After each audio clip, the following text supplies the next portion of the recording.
Betting యాప్స్ని promote చేసినటువంటి కేసులో సిఐడి అధికారులు ఈరోజు మంచు లక్ష్మితో పాటుగా రీతు చౌదరిని, భయ్యా సన్నీ యాదవ్ వీరిని కూడా విచారించినటువంటి నేపథ్యంలో విచారణలో ఏం జరిగిందనేది మనం పూర్తి స్థాయిలో విశ్లేషణ చేసుకుందాం. ప్రస్తుతం మనతో పాటున్నారు ప్రముఖ సినీ రాజకీయ విశ్లేషకులు, ప్రముఖ సీనియర్ జర్నలిస్ట్ శ్రవణ్ గారు. వారితో మాట్లాడదాం.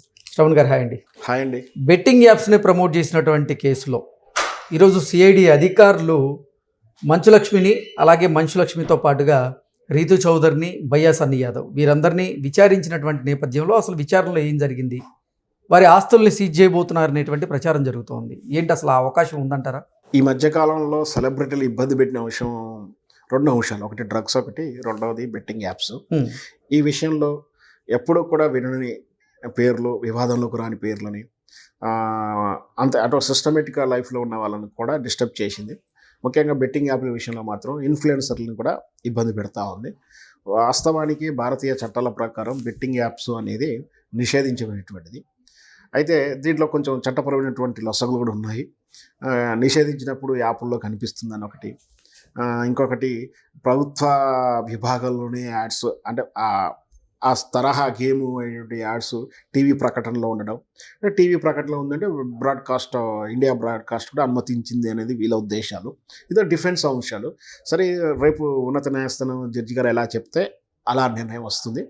సరే, ఏం జరిగినా కూడా ఇట్లాంటి దాంట్లో ప్రకాష్ రాజ్ కానీ, ఇట్లా మా మోహన్ బాబు కూతురు మంచు లక్ష్మి కానీ, రీతు చౌదరి, సోను సూద్, క్రికెటర్ యువరాజు, ఇట్లాంటి అందరూ కూడా ఈ కేసు, అంటే బెట్టింగ్ యాప్ కేసులు ఇరుక్కున్నారు.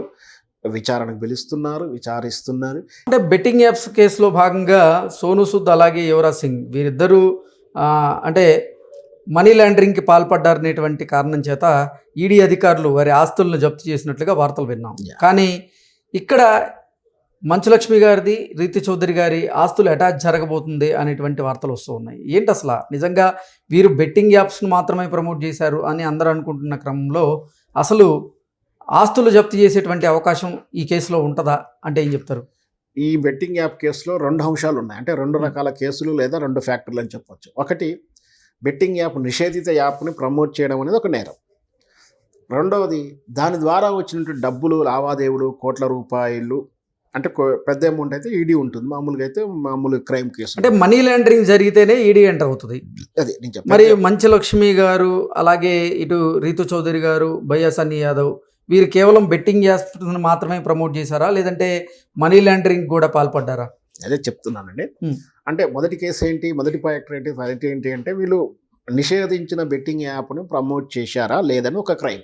రెండో క్రైమ్ ఏంటంటే ఈ మొదటి క్రైమ్ చేసి, అంటే చట్టం అనుమతించిందా అనుమతించలేదా అనేది ఒక పాయింట్ అయితే, వీళ్ళు దాని ద్వారా జరిగిన మనీ ట్రాన్సాక్షన్, లాండరింగ్ అయితే ఉందో, కోట్ల రూపాయల ట్రాన్సాక్షన్స్ అయితే ఉన్నాయో, చట్ట పరిధిలో చేశారా లేదా. చట్ట పరిధిలో చేయనప్పుడు, చట్టం ద్వారా అనుమతి లేనప్పుడు, చట్టానికి పన్ను కట్టనప్పుడు అది కూడా నేరం అవుతుంది.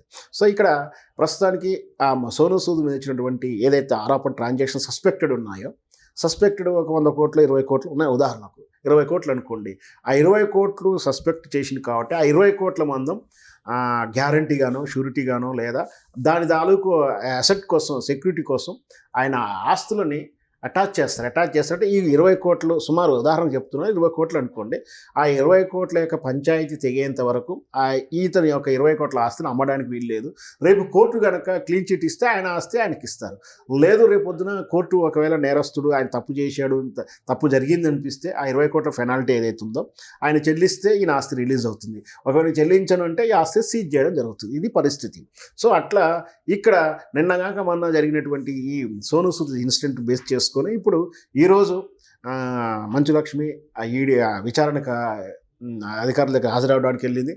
ఆమెతో పాటు సన్నీ యాదవ్ వెళ్ళాడు, మళ్ళీ రీతు చౌదరి కూడా వెళ్ళింది. కాబట్టి నిన్నటి సంఘటన గుర్తుంది కాబట్టి మనకు సోను సూద్ విషయం కాబట్టి వీళ్ళు కూడా విచారిస్తారేమో, వీళ్ళు ఎట్లాగూ చేశారని ఒక భ్రమలో ఉన్నారు. కాబట్టి సోషల్ మీడియాలో బహుశా వీళ్ళకి కూడా నోటీసులు వస్తే ఈడీ ఏమైనా అటాచ్మెంట్ చేస్తుండొచ్చు అని ఒక వార్త అయితే వైరల్ అవుతూ ఉంది. కానీ విచారణ అధికారులు వాళ్ళు సాటిస్ఫై అయ్యి వీళ్ళతో ప్రమేయం లేదని వాళ్ళు వదిలేయవచ్చు.